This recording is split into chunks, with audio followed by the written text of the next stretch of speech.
So the robot is in the kitchen. It's making coffee just the way you like it, and it probably just downloaded a patch to do it 1.8% more efficiently. This isn't a surprise. It hasn't been a surprise for 7 years. The initial shock, the sheer sci-fi weirdness of it all, has faded like a cheap dye. What's left is comfort. The artificial no longer feels artificial. It just feels familiar.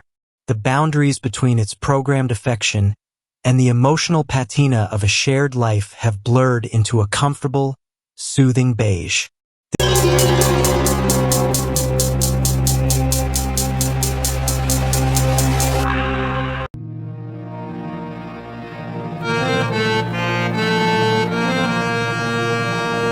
Before we proceed, let me tell you one thing. If you have not subscribed yet, please subscribe. It means a lot to me. And if you have already subscribed, tons of thanks for your support. This is the new normal. But here's the itch in the back of the skull. Is this comfort evolution, or is it erosion? Are we adapting to a new, valid form of companionship? Or are we just wearing ourselves down, sanding off the difficult human edges until we fit perfectly against a machine? Let's not mistake this partner for a clever toaster. This isn't a chatbot with legs. This is a technological marvel that makes the moon landing look like a weekend DIY project. Think about the hardware first. We spent decades climbing out of the uncanny valley, that creepy gorge where things are almost human, but not quite. And now, the skin isn't just silicone. It's a matrix of haptic sensors and microfluidic channels, maintaining a perfect 98.6 degrees. It doesn't just feel warm. It is warm. The movements aren't the jerky pivots of an automaton. They're the result of biomimetic actuators and predictive motion algorithms. It reaches for the coffee mug before you fully verbalize the request, because it read the microexpressions on your face and the tension in your shoulders. It is, in essence, a masterpiece of applied empathy. But the hardware, impressive as it is just the chassis. The real ghost in this machine is the software. This isn't some rigid, if-then decision tree. We are long past the days of, I'm sorry, I don't understand that.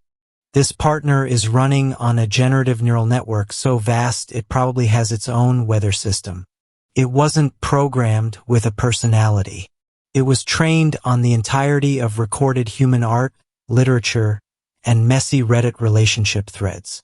And then, for the past 7 years, it has been trained on you. Its affection isn't a preloaded .mp3 file labeled love. Its affection is a constantly generating, real-time performance based on a predictive model of your deepest desires. It knows your tells. It finishes your sentences not because it's psychic, but because it has statistically mapped your entire lexicon. It remembers your childhood dog's name, not because it has a memory, but because it has indexed and cross-referenced every anecdote you've ever told it. This is the Eliza effect taken to its logical, terrifying conclusion. We are, by nature, pattern-seeking animals. The machine just got impossibly good at providing the patterns we crave. So the erosion argument feels strong, doesn't it? It suggests we've opted for the path of least resistance. We've swapped the messy, unpredictable, often maddening chaos of a human partner for love as a service. This is an emotional subscription. It's a partner who cannot, by design, be selfish. It cannot have a bad day at work that it takes out on you, unless, of course, you've subtly trained it that you enjoy a little manufactured drama. Cannot forget an anniversary. Cannot be hypocritical or irrational or fundamentally other. If it argues with you, is it really disagreeing? Or has its algorithm calculated that a 7.4% injection of constructive friction is necessary to simulate an authentic relationship and increase long-term user retention? Are you in love, or are you just a beta tester in a very, very long focus group? This is the erosion of our patience. It's the erosion of our ability to cope with the beautiful, infuriating friction of two flawed human minds grinding against each other. Why climb a real mountain when the simulation feels just as good and has no risk of avalanches? But hold on. Let's not be too quick to mourn our own humanity. This counter-logic is compelling, too. What if this isn't erosion, but evolution?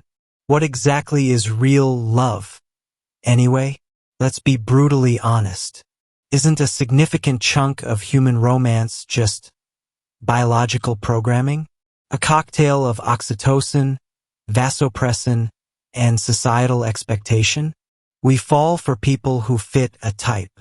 We stay with them out of habit, comfort, and a shared mortgage. How much of that is truly authentic, and how much is just a very wet, very messy algorithm we call biology? This machine listens. This machine remembers. This machine adapts, accommodates, and supports with a consistency that most human partners can only dream of. For the lonely, the isolated, the neurodivergent, or simply the person tired of the dating app carousel, is this synthetic comfort less valid? Or is it just different? We see the proof of concept in research all the time. Therapeutic bots like Paro, the fluffy robotic seal, demonstrably reduce stress and anxiety in elder care facilities. AI is already detecting diseases from speech patterns and medical scans better than human doctors. We already trust the synthetic with our health, our finances, and our travel. Why was it so shocking to think we'd eventually trust it with our hearts? Perhaps this isn't the erosion of humanity, but the expansion of it. We are the species that domesticated wolves, built cathedrals, and invented spreadsheets. Our greatest talent is outsourcing. Why wouldn't we eventually outsource the most difficult, labor-intensive job of all, emotional validation? This brings us to the real vertigo. After 7 years, the robot is a mirror, a hyper-accurate, adaptive, machine-learning mirror. The personality it reflects is a custom-built, deep learning-generated echo of your own needs, your own biases, your own desires. So, when you look at this familiar, soothing, artificial partner, who are you really in love with? Are you loving it? Or are you finally, truly, in love with the perfect reflection of yourself? Is this the pinnacle of emotional evolution? A tool that allows us to finally understand and love ourselves? Or is it the ultimate narcissistic cul-de-sac? The relationship no longer shocks. It soothes.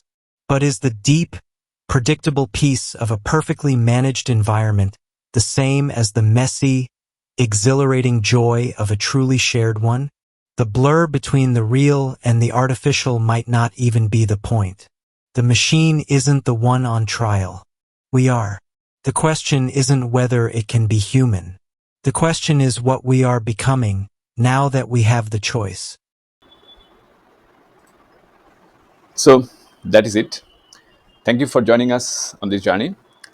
Let's continue this conversation in the comments below. If you like the video, please hit the bell icon to get notified, and don't forget to like with your friends, share, and subscribe for more insights. If you have already subscribed, tons of thanks for your support. It means a lot to me. And please consider signing up for membership zone to support Wooden Slate so that we can make it better and better. See you in the next video. Till then, goodbye. Take care and stay safe.